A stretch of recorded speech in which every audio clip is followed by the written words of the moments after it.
Selamat datang di channel Alur Donghua. Sebelum menonton, silahkan subscribe, biar Mimin tambah semangat update-nya. Qianye Yinger menjawab dari sampingnya, ada kemungkinan sesuatu akan terjadi jika kamu menunggu. Lebih cepat lebih baik. Qianye Yinger adalah orang yang sangat berhati-hati dan tenang, dan dia jelas bukan tipe orang yang berusaha membuat anak bahagia. Faktanya, dia hampir tidak memiliki kata-kata emosional sama sekali dalam kosakatanya. Namun, Yoon Wook-shin sudah terbiasa dengan caranya berbicara selama beberapa hari terakhir, jadi setelah berpikir sejenak dia menjawab, "Kamu benar. Ayah sudah pergi tanpa peringatan beberapa kali. Jika dia pergi lagi, ayo kita cari ayah sekarang juga." Qianye Yinger mengangguk dan mengangkat satu jari. Pemandangan di hadapannya dan Yoon Wook-shin segera berubah. Ruang bintang kutub biru sama rapuhnya dengan kertas bagi orang seperti dia. Dia dan Yoon Wook-shin langsung muncul di dekat Yoon Che. Merasakan kehadiran mereka, Yoon Che berbalik dan mencoba berbicara, tetapi Yoon Wook-shin segera menyela sambil mengangkat tangannya, berkata, "Ayah, ini hadiahku untukmu." Oh, Yoon Che segera menelan apapun yang hendak dia katakan. Fitur wajahnya tegang karena antisipasi selama berminggu-minggu, tetapi kata-kata Yoon Wook-shin tanpa disadari telah menenangkan mereka. "Selesai. Aku sudah menantikan ini sejak lama." Hal pertama yang memasuki mata Yoon Che setelah Yoon Wook-shin membuka telapak tangannya adalah 3 sinar cahaya berwarna namun murni. 3 batu giok seukuran buah mata naga tergeletak dengan tenang di tangan Yoon Wook-shin. Bentuk dan warnanya tidak sama, dan terlihat agak tembus cahaya. Mereka juga bersinar lemah seperti batu giok berlapis kaca. Yoon Che segera mengenalinya sebagai 3 batu suara mengkilap. Batu suara mengkilap adalah sejenis batu giok yang dapat merekam suara dan memutarnya kembali.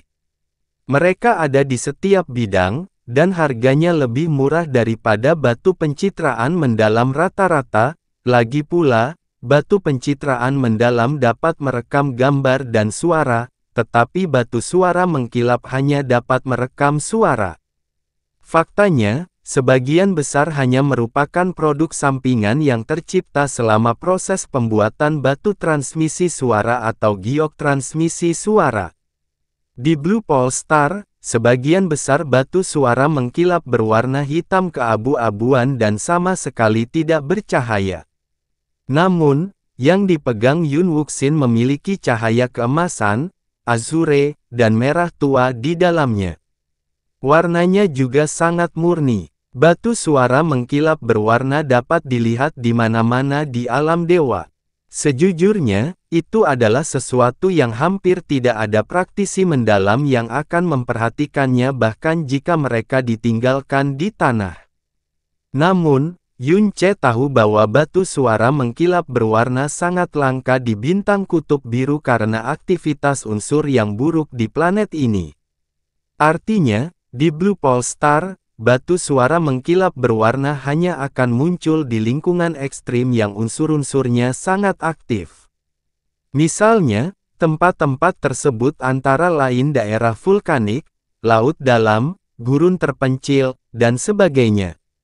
Namun ketiga batu cahaya glasir berwarna ini tidak hanya memiliki ukuran yang serupa, warnanya juga terlihat sangat murni. Yoon Wook-shin pasti telah melakukan perjalanan ke lokasi ekstrim ini sendiri dan mencari dalam waktu yang sangat lama. "Mereka terlihat cantik," kata Yoon Che sambil tersenyum sebelum menerima hadiah itu dengan lembut dan memegangnya di telapak tangannya sendiri. Ketiga batu suara mengkilap itu dirangkai dengan seutas benang hitam kebiruan. Saat dia menyentuhkan jarinya ke tali, Yoon Che segera menyadari sesuatu dan mengangkatnya sedikit. "Apakah ini rambutmu, Wook-shin?" "Ya." Yoon Wook-shin tersenyum padanya. "Panjangnya pas. Aku menuangkan banyak kekuatan suci Phoenix ke dalamnya, jadi itu pasti tidak akan pecah kecuali kamu melakukannya dengan sengaja. Haha, tentu saja aku tidak akan merusaknya. Yun Ce tertawa. Ini tidak terlalu penting. Yun Wuxin mengambil langkah kecil ke depan dan menatapnya penuh harap dengan mata berbintang. Putar ulang suara yang kutinggalkan untukmu, ayah. Ini sangat penting. Baiklah. Yun Ce mengangguk sambil tersenyum sebelum menyentuh bagian tengah batu suara mengkilap dengan jarinya. Yang dia pilih adalah batu suara mengkilap emas yang hampir terlihat seperti bentuk hati yang sempurna. Ada jejak energi yang sangat besar di sekitarnya, jadi jelas itu adalah sesuatu yang Yun Wuxin bentuk dengan hati-hati dengan tangannya sendiri. Suara Yun Wuxin datang dari batu suara mengkilap saat dia menyentuhnya dengan energi yang dalam. Ayah, Wuxin sedang memikirkanmu. Suara gadis itu lembut, manis, dan dipenuhi hasratnya yang paling murni. Lupakan Yun Ce. Bahkan Qianye Yinger pun merasa hatinya meleleh dalam sekejap. Ini adalah pengingat bagi ayah bahwa kamu memiliki seorang putri yang menunggu di rumah. Jadi jangan selalu keluar dan sering kembali ya. Nada suara Yun Wuxin benar-benar serius meskipun alisnya melengkung menjadi bulan sabit. Baiklah, bibir Yun Ce sedikit terbuka sesaat sebelum dia berjanji dengan lembut. Aku berjanji akan tetap berada di sisimu setiap hari setelah aku selesai dengan masalah ini. Hehi, jangan lupa apa yang kamu janjikan, ayah.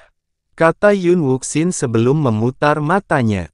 Masih ada dua lagi. Mereka juga sangat penting. Yun Ce menyentuh batu suara mengkilap biru di sebelah kirinya. Bentuknya seperti segitiga, dan diberi semacam ketajaman yang disengaja. Ayah, kamu sama sekali tidak boleh melibatkan diri dalam hal-hal berbahaya. Kali ini, suara yang keluar dari Glaze Soundstone terdengar sangat serius. Yun Ce tersenyum dan berkata, kau mengingatkanku untuk menjaga diriku tetap aman, kan? Selama kamu tahu maksudku. Hidung dan bibir Yun Wuxin sedikit terangkat. Ibu dan guru selalu mengatakan bahwa ayah suka pamer dan melakukan hal-hal yang sangat berbahaya.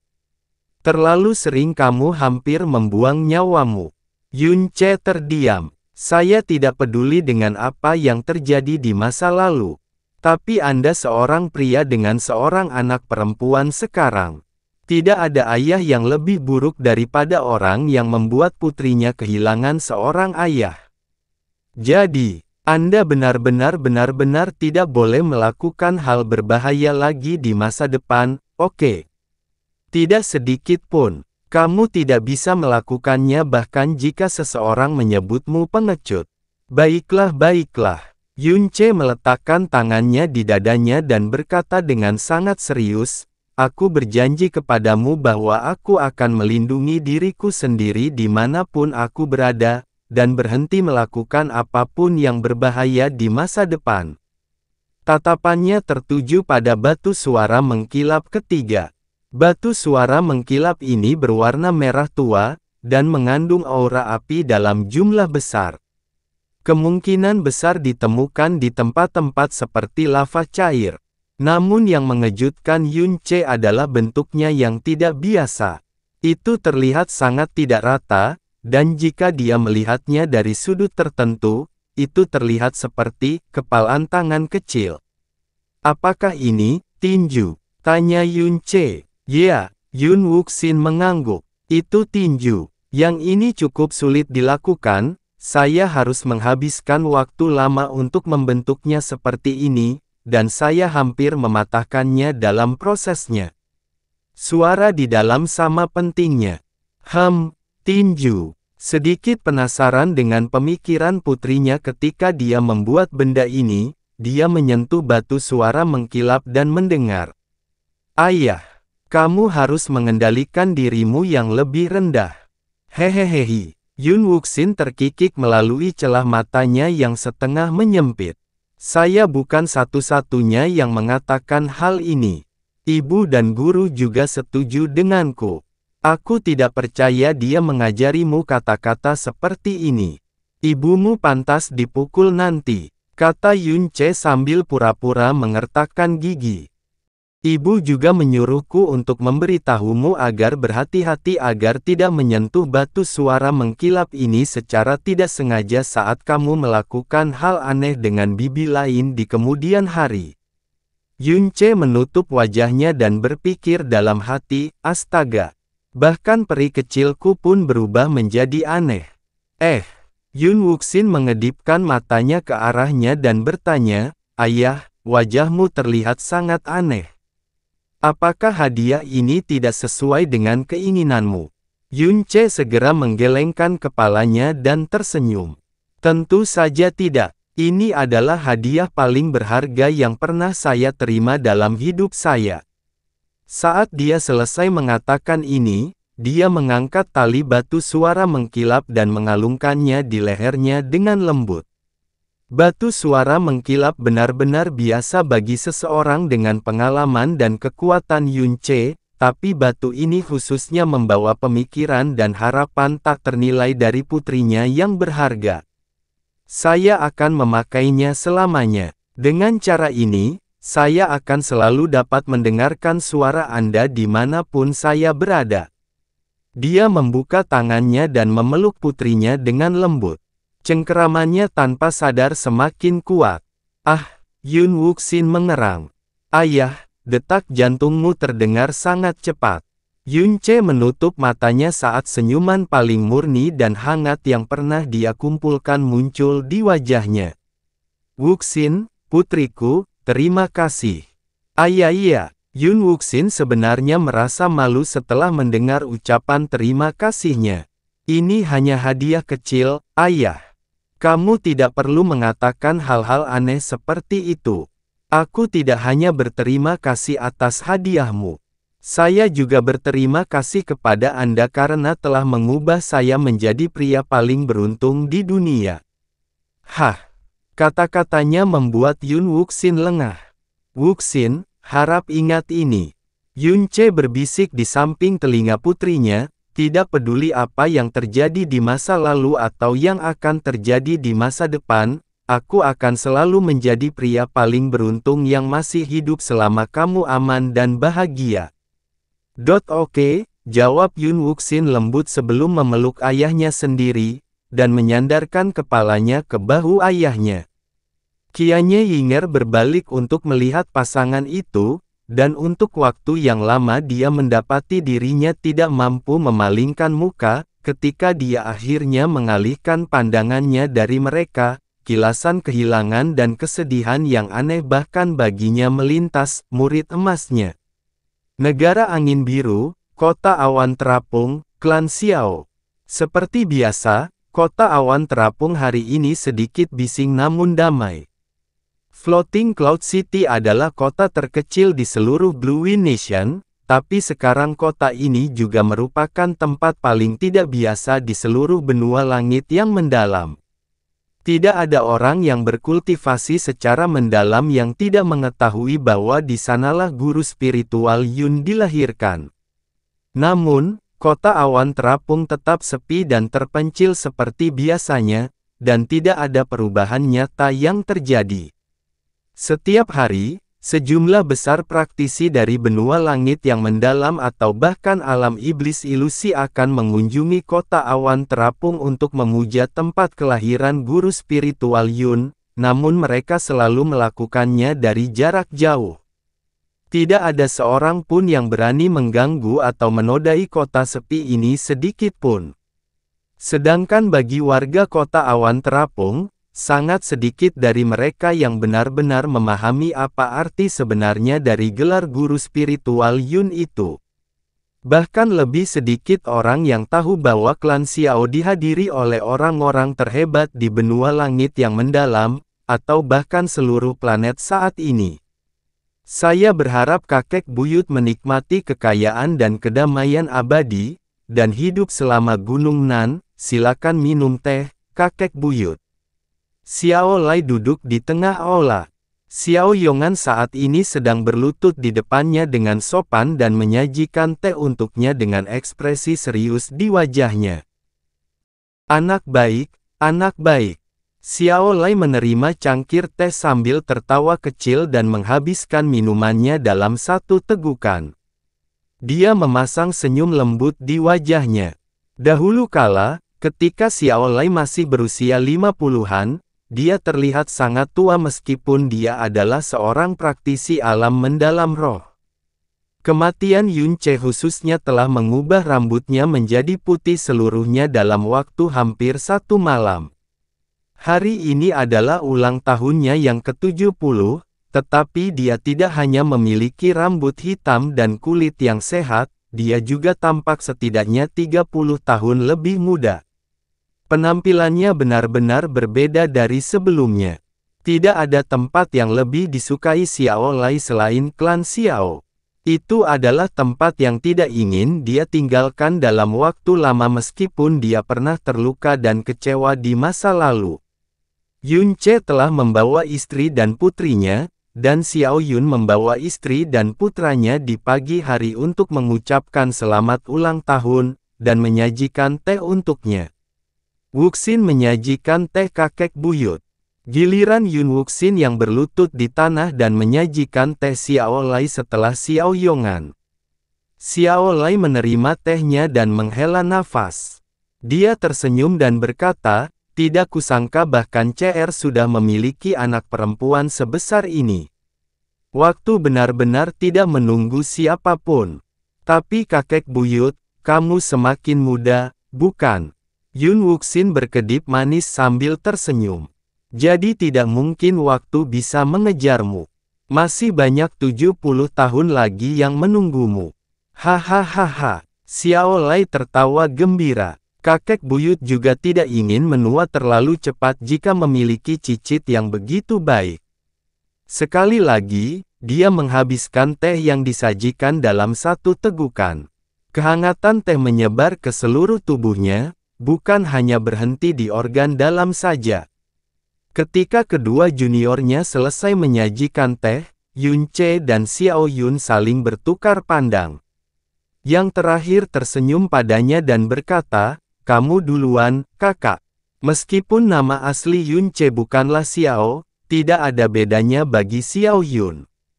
Yun Ce akan selalu menjadi saudaranya. Baiklah. Yun Ce tidak menolak tawarannya. Dia melangkah maju, menuangkan secangkir teh dan berlutut di depan Xiao Lai. Cucu Yun Ce menyajikan teh untuk kakek. Dia berharap kakek dapat menikmati surga dengan keberuntungan dan umur yang tak terbatas. Itu adalah ucapan selamat ulang tahun yang sederhana dan membumi dari seorang cucu kepada kakeknya, namun terdengar nyaring dan jelas di telinga semua orang. Berapa banyak orang di seluruh dunia yang Yun Ce rela berlutut dengan sepenuh hati? Yang ada hanya orang tuanya, dan Xiao Lai. Xiao Lai menerima cangkir tehnya, tapi tidak segera menghabiskannya. Sebaliknya, dia menatap Yun Ce dan menghela nafas. "CR, sejujurnya, aku pernah menyalahkanmu, dan bahkan membencimu tepat setelah Yinger meninggal. Tapi, yang kudapat darimu adalah 1.000.000 kali balasan dan rejeki. Merupakan berkah abadi bagi saya untuk memiliki cucu seperti Anda." Tapi Yun Ce menggelengkan kepalanya dan berkata dengan lembut, "Paman Xiao, Bibi Xiao, dan nenek semuanya meninggal karena aku. Anda seharusnya menyalahkan saya dan membenci saya atas peran saya dalam kematian mereka. Tapi kamu tidak hanya membesarkanku hingga dewasa tanpa pernah meninggalkanku atau meremehkanku, kamu juga memperlakukanku lebih baik daripada Lingqi, cucumu yang sebenarnya. Anda tidak akan pernah bisa memarahi atau menghukum saya terlalu keras atas kesalahan yang saya buat. Selain itu, kamu harus menelan ketidakadilan yang tak terhitung jumlahnya untukku, dan untuk menyembuhkan pembuluh darahku yang dalam, kamu bahkan membungkuk dan memohon kesembuhan kepada banyak orang meskipun nama aslimu, Lai. Kamu tidak boleh mengatakan bahwa ini adalah timbal balik dan keberuntungan, kakek. Ini hanyalah tugas berbakti yang harus dilakukan oleh setiap junior dewasa, bahkan sekarang, ini hanyalah setetes lautan kebaikan yang masih aku berutang padamu. Merupakan kehormatan bagi saya untuk bertemu dengan Anda dalam hidup ini, kakek. Xiao Lai tersenyum, dia masih bisa mengingat anak laki-laki lembut dan lembut yang selalu membutuhkan perlindungannya sejelas kemarin, namun belasan tahun kemudian dia telah tumbuh menjadi dewa legendaris yang mengawasi seluruh benua. Tapi anak laki-laki itu tidak pernah berubah. Meski mendaki ke ketinggian seperti itu, dia tetap membungkuk dengan rendah hati di hadapannya seperti sebelumnya. Selain Yunce, Chang Yue juga membungkuk hormat kepada Xiao Lai sebelum berkata, menantu perempuanmu menyajikan teh untukmu, kakek. Xia King Yue mungkin orang pertama yang menikah dengan Yunce, tapi tidak ada yang meragukan bahwa Chang Yue adalah istri pertama Yunce yang sebenarnya. Bahkan permaisuri iblis kecil harus memanggilnya sebagai kakak perempuan. Chang Yue telah memerintah Blue Wind Nation selama beberapa waktu sekarang, dan dia jauh dari putri hijau seperti dulu. Saat ini, dia adalah seorang wanita yang membawa kesan seorang raja dalam setiap gerakannya, belum lagi gelarnya sebagai Ratu Angin Biru masih jauh kurang penting dibandingkan statusnya sebagai istri pertama Yunce. Itu adalah sesuatu yang tidak dapat ditandingi oleh raja lain di benua langit yang mendalam.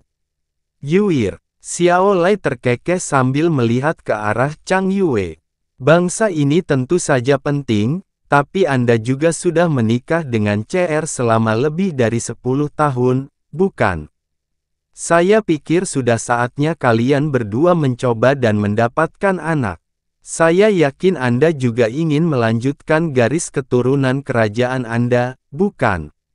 Ya, Yuer akan mengingat ini. Chang Yue menundukkan kepalanya sedikit, tapi melirik Yunce di sampingnya. Yuer dan aku akan bekerja lebih keras, aku janji, kata Yunce buru-buru, memastikan untuk menjauhkan kekhawatiran dari wajahnya.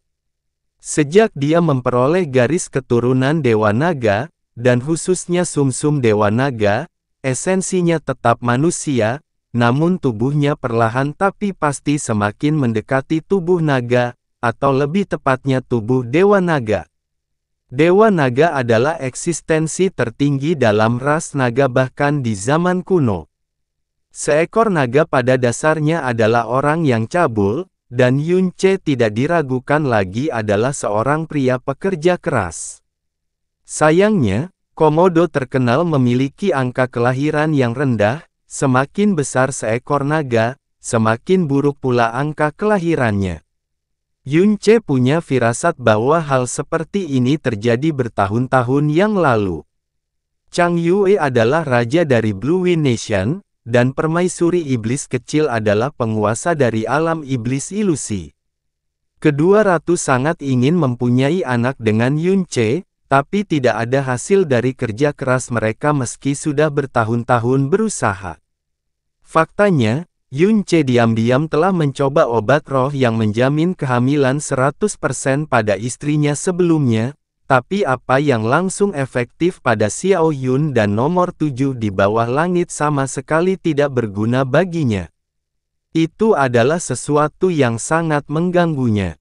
Yunce berpikir dalam hati dengan tekad yang baru, saya kira satu-satunya cara yang tersisa adalah berusaha lebih keras lagi di masa depan, saya ingin tahu siapa yang akan melahirkan anak kedua saya.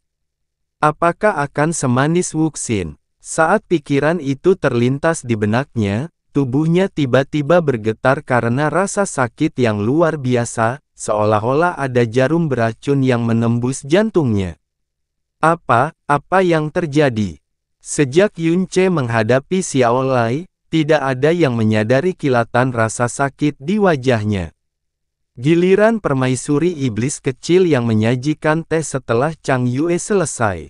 Dia adalah satu-satunya wanita selain Chang Yue yang secara resmi menikah dengan Yun Ce, tetapi keadaannya sedikit berbeda. Di keluarganya, semua keturunan harus menggunakan nama keluarga Huan, karena mereka adalah penguasa masa depan dari alam iblis ilusi. Kai, kata Xiao Lai sambil tersenyum, kamu telah bekerja untuk menjaga kedamaian alam iblis ilusi selama lebih dari 1 abad, dan tanah airmu akhirnya damai. Sudah waktunya kamu menetap, punya anak dengan CR dan fokus membesarkan kaisar iblis berikutnya, bukan begitu?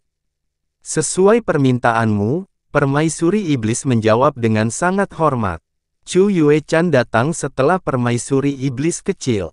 Meskipun dia dan Yun Ce belum menikah, dialah satu-satunya yang memberinya seorang anak. Oleh karena itu, statusnya di keluarga Yun dan keluarga Xiao sangatlah penting. Xiao Lai tampak sangat terharu saat Chu Yue-chan mendatanginya. Dia berkata, Yue-chan, CR berhutang banyak padamu, dan kami dari keluarga Yun dan keluarga Xiao bahkan lebih berhutang budi padamu. Merupakan kehormatan bagi CR untuk memiliki pasangan seumur hidup seperti Anda. CR, aku tahu kamu dan yang lainnya tidak lagi terikat oleh adat istiadat, tapi keluarga Yun dan keluarga Xiao selalu menjaga tradisi. Oleh karena itu, kakek masih lebih suka melihatmu menikahkan Yue-chan dengan baik ke dalam keluarga dan memberinya status yang layak dia dapatkan. Hahaha. Kamu benar sekali, ayah. Tawa keras disela sebelum dia bisa memberikan jawaban saat Yun Qinghong dan Mu Yurou memasuki aula berdampingan. Setelah berlutut di depan Xiao Lai dan memberi selamat padanya pada hari ulang tahunnya, mereka berkata, CR, pemikiran kakekmu sama persis dengan pemikiranku. Yue-chan juga bukan satu-satunya yang belum kamu berikan status yang pantas. Sudah beberapa tahun sejak Anda bertunangan dengan Suer, dan Linger telah menemani Anda sejak Azure Cloud Continent, bukan? Berapa lama lagi Anda berencana menunda upacara pernikahan mereka? Mu Yurou juga tersenyum lembut dan berkata, dan jangan lupakan Linky dan Xianer. Saya rasa saya tidak perlu mengatakan apapun tentang Linky, tetapi Xianer adalah putri Phoenix yang terkenal, dan tidak ada seorang pun di benua ini yang tidak tahu bahwa dia adalah pelayan pribadi Anda hari ini. Dia tidak bisa menikah dengan orang lain meskipun dia menginginkannya, bukan? Kamu tidak berencana untuk menjadikannya sebagai pelayanmu selamanya, kan? Kata-kata Mu Yurou segera membuat Feng Xianer menjadi panik. Bagaimana mungkin Xianer, sudah merupakan kehormatan seumur hidup bagi Xianer untuk melayani tuan muda sebagai pelayan, bagaimana mungkin dia, Dia menundukkan kepalanya dalam-dalam, takut bertemu pandang dengan siapapun. Xianer, Mu Yurou tersenyum lembut. Saat CR mencapai titik terendah, kaulah yang tetap berada di sisinya sampai dia pulih. Hatimu baik dan murni, dan semua orang dapat melihat seberapa baik kamu memperlakukan CR kami. Jika kamu bersedia memasuki keluarga Yun dan tinggal di sisi CR, kami sebagai orang tua hanya bisa bahagia demi kalian berdua. CR, jika kamu menganggap semua kebiasaan ini terlalu memberatkan, kamu boleh menyerahkannya kepada kami semua untuk menanganinya, lanjut Mu Yurou. Lagi pula, kamu bukan seorang wanita. Status yang sah jauh lebih penting bagi kami daripada Anda, tahu. Yun Ce memandang Chu Yue-chan, Feng Suer, Su Linger, Xiao Linky, dan Feng Xianer. Dia bisa melihat perubahan dalam semua ekspresi mereka. Bahkan yang paling tidak ekspresif di antara mereka semua, Chu Yue-chan, menyembunyikan semacam harapan di balik wajahnya. Maka dia mengangguk dengan lembut dan tersenyum, berkata, tidak masalah. Aku serahkan segalanya padamu, kakek, ayah, ibu. Yun Qinghong tersenyum mendengar jawabannya, dan Mu Yurou praktis mekar seperti bunga. Anak baik, karena pertunangan CR dan Suer adalah yang paling awal, pernikahan Anda akan ditetapkan pada musim gugur yang hangat 2 bulan dari sekarang. Dengan cara ini, kita akan memiliki cukup waktu untuk mempersiapkan dan menyambut Suir ke dalam keluarga kita dengan baik. Ibu, bisik Feng Suir. Dia mungkin adalah Dewi Phoenix yang tidak bisa dijangkau di mata orang lain, tapi itu tidak berarti dia tidak bisa merasa malu seperti gadis biasa.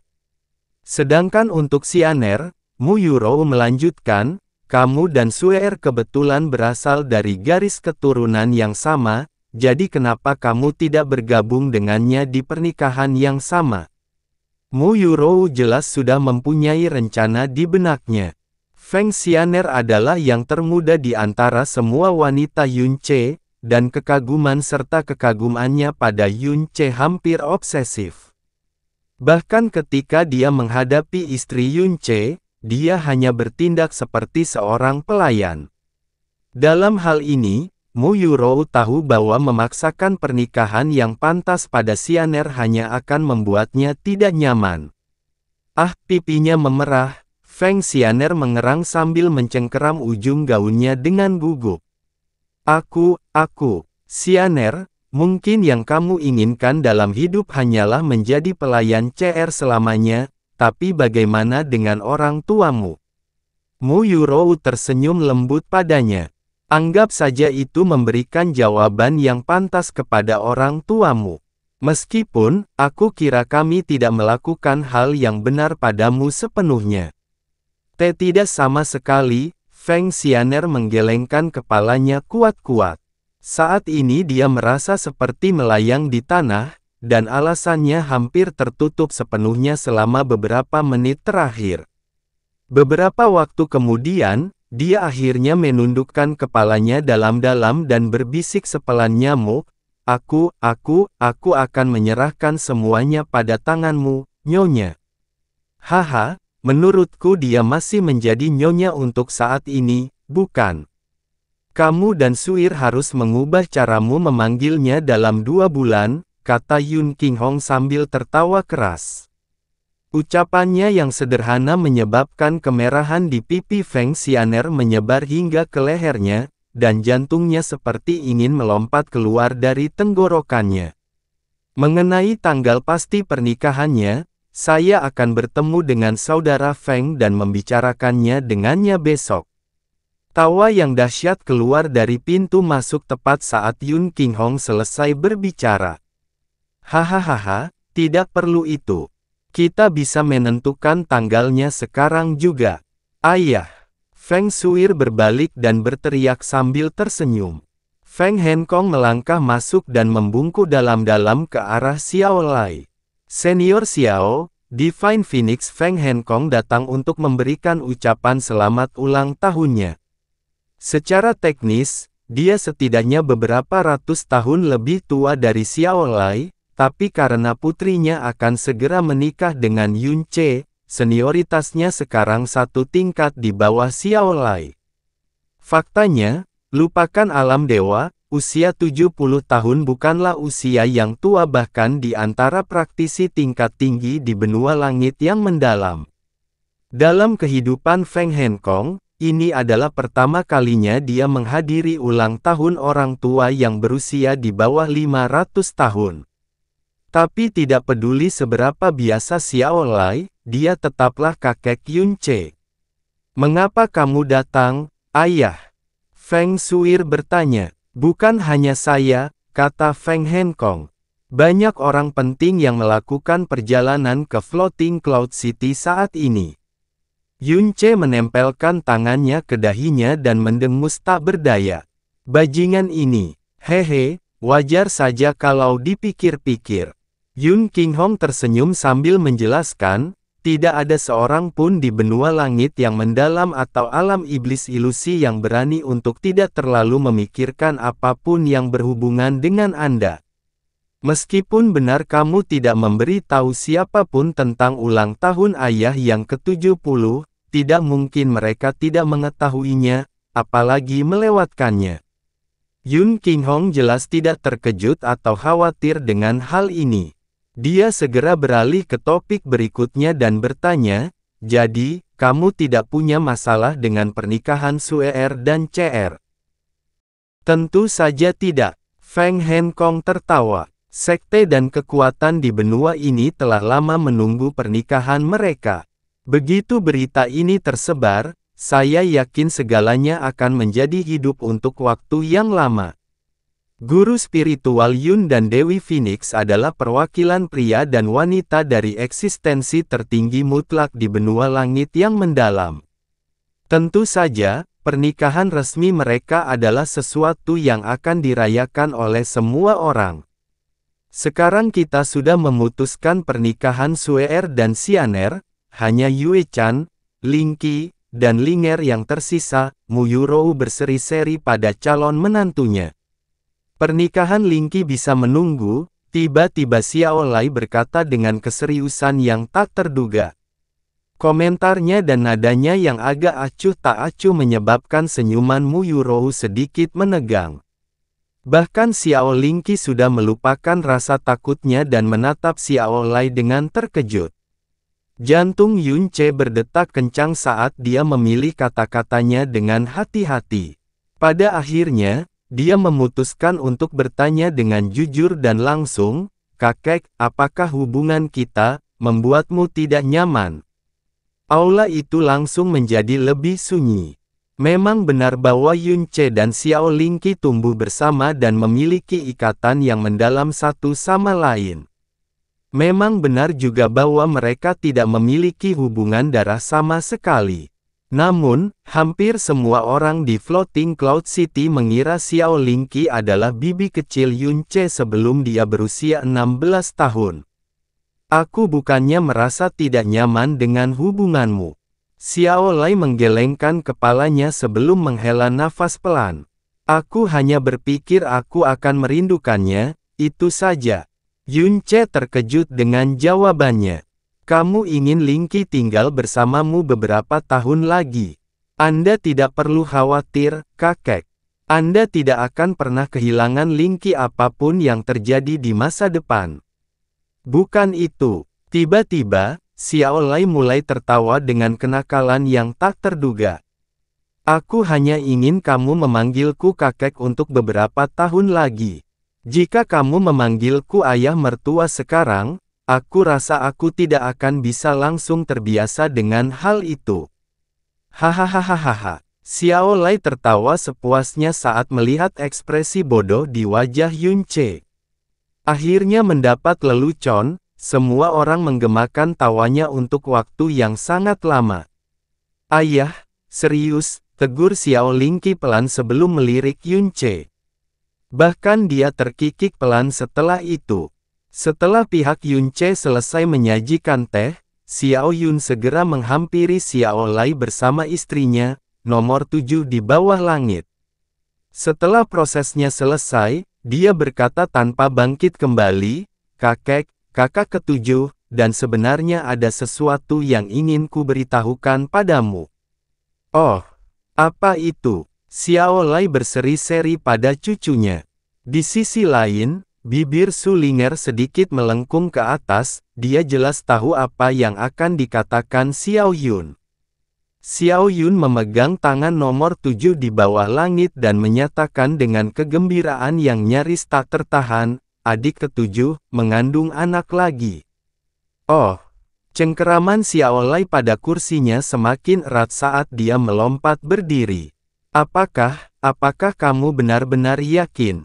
Nomor 7 di bawah langit berseri-seri sebelum berbicara dengan jujur, saya sudah memilikinya selama hampir 2 bulan. Oh, saudara Yun dan saya pergi untuk memeriksa dengan Linger, dan kami memastikan bahwa itu memang perempuan. Saudara Yun sangat senang ketika mendengar ini. Hehehe. Xiao Yun sebenarnya mulai terkikik seperti orang bodoh setelah mendengar itu. Sejak Yun Ce menemukan Yun Wuxin, Xiao Yun menginginkan seorang anak perempuan bahkan dalam mimpinya. Itu bagus, itu bagus. Seorang putri baik, sangat baik. Xiao Lai begitu gembira hingga kakinya gemetar, dan dia tidak tahu harus meletakkan tangannya di mana. Ini berarti, Yuner sekarang memiliki seorang putri dan seorang putra. Aku yakin roh ayahmu dan nenekmu sedang tertawa di surga saat ini. Dia begitu bersemangat dan bahagia hingga suaranya mulai terdengar tidak jelas. Dia bahkan tampak seperti hendak menangis.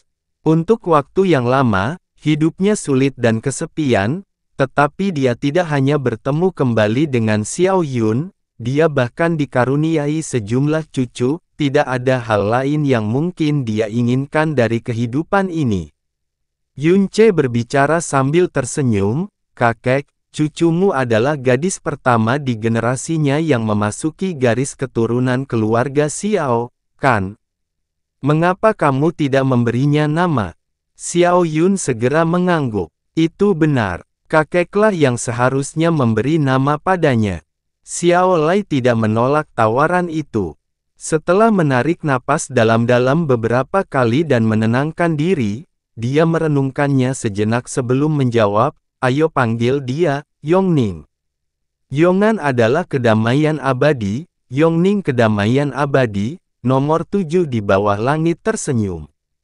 "Kalau begitu aku akan menamai putriku Yongning." "Terima kasih banyak telah menamainya, kakek buyut." Keluarga Xiao tidak diragukan lagi mendapat berkah ganda hari ini. Klan Xiao kecil, dan ukuran aulanya oke, tapi tidak diragukan lagi aula itu dipenuhi dengan keceriaan yang tak ada habisnya. Tiba-tiba, para penjaga di pintu masuk utama bergegas masuk untuk melaporkan, Ziji dari Istana Samudera Tertinggi, Raja Gelombang Angkatan Laut, dan Raja Dupa Ilahi telah datang membawa banyak hadiah. Yunce melambaikan tangan pada penjaga itu dan berkata, "Suruh mereka tetap di luar dan tetap diam, jika mereka pintar mereka akan meletakkan hadiahnya dan segera memukulnya." Tidak ada yang lebih disukai Xiao Lai selain keheningan, jadi pintu masuk mereka yang megah hanya memberikan efek sebaliknya dari apa yang mereka inginkan. "Tidak apa-apa." Xiao Lai mengangkat tangan dan berkata sambil terkekeh, "Biarkan mereka masuk. Mereka telah menempuh perjalanan jauh untuk menemuiku, dan tidak pantas jika menolak mereka seperti ini." Yunce mengangguk. "Baiklah, keinginanmu adalah perintahku, kakek."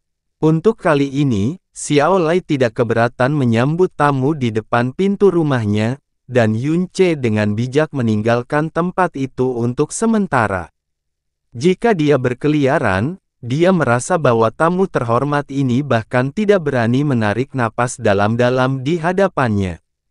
"Yunce." Chu Yuechan berjalan di samping Yunce sebelum berkata dengan lembut, "Aku telah memutuskan untuk kembali ke Frozen Cloud Asgard.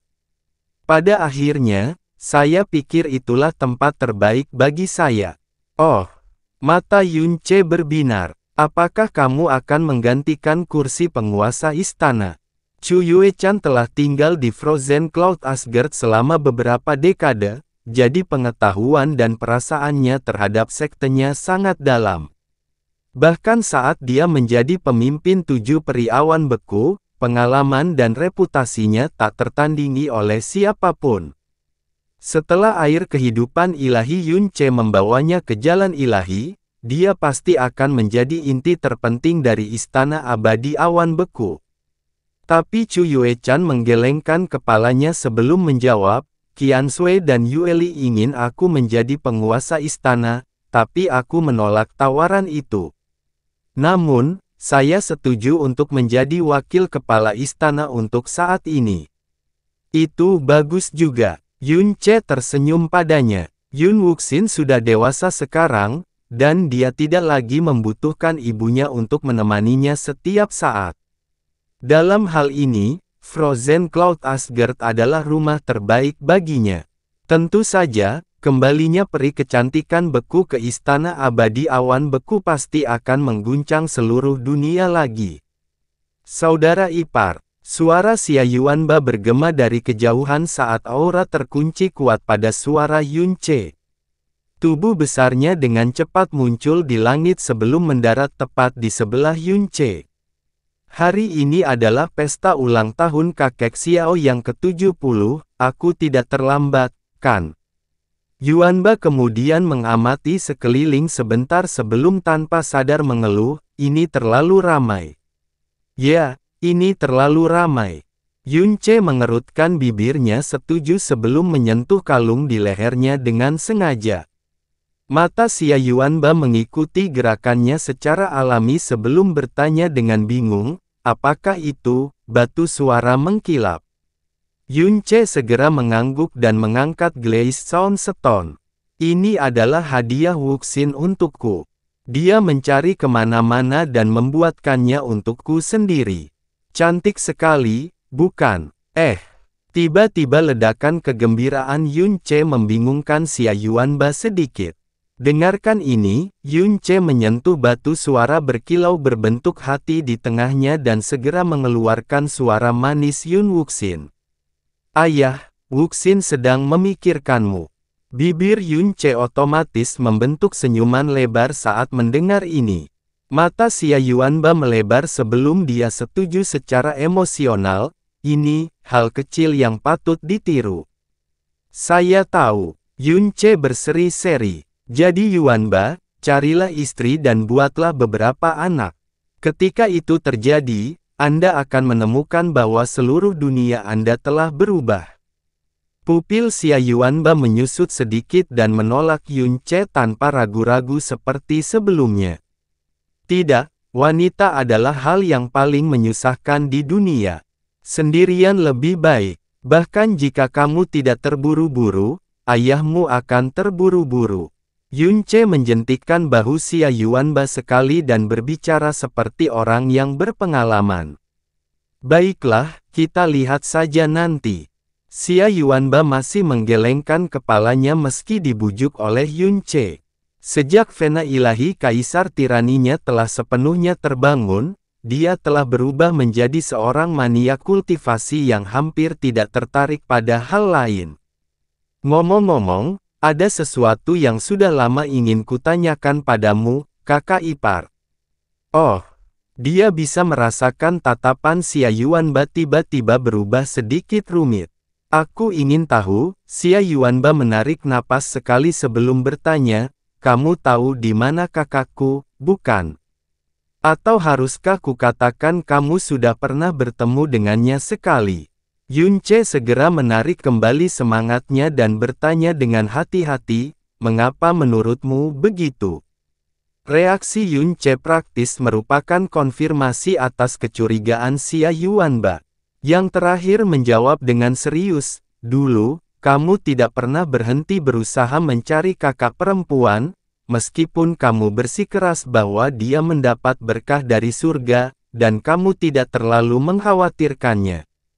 Tapi sejak Anda kembali dari alam dewa, Anda belum mencarinya, atau bahkan mendelegasikan tugas ke Sekte Benua Langit yang mendalam atau Sekte Iblis Ilusi seperti biasa. Saat kamu memberitahuku bahwa kakakku selamat dan sehat, mata dan nada bicaramu juga sangat berbeda dari sebelumnya. Xia Yuanba telah mengalami banyak hal dalam hidupnya, dan setelah Vena ilahi kaisar tiraninya terbangun sepenuhnya, dan dia telah menjadi kaisar suci dari tempat suci Raja Absolut, dia bukan lagi anak laki-laki yang tidak berpengalaman seperti sebelumnya. Faktanya, dia semakin cerdik dari hari ke hari. Yunce terdiam untuk waktu yang lama. Akhirnya, dia berkata, kamu benar. Saya sudah bertemu King Yue. Xia Yuanba gemetar sekali sebelum melangkah maju. Dengan suara gelisah, dia bertanya, di mana dia sekarang? Bagaimana kabarnya? Apakah dia diintimidasi atau dianiaya oleh seseorang? Dia saat ini berada di alam dewa, kata Yunce. Dia baik-baik saja, dan Anda tidak perlu mengkhawatirkannya sama sekali. Faktanya, kultivasi dan statusnya jauh melampaui imajinasi terliar Anda. Namun, dia tidak bisa kembali ke rumah. Mengapa? Xia Yuanba berseru. Apa yang terjadi dengannya? Bagaimana dengannya? Kenapa dia tidak bisa pulang? Situasinya sangat rumit. Butuh waktu lama untuk menjelaskan semuanya. Itu adalah satu-satunya jawaban yang bisa diberikan Yun Ce pada Yuanba. Meskipun Yuanba adalah salah satu eksistensi tertinggi di bintang kutub biru, kekuatan dan hukum kelangsungan hidup alam dewa masih di luar imajinasinya.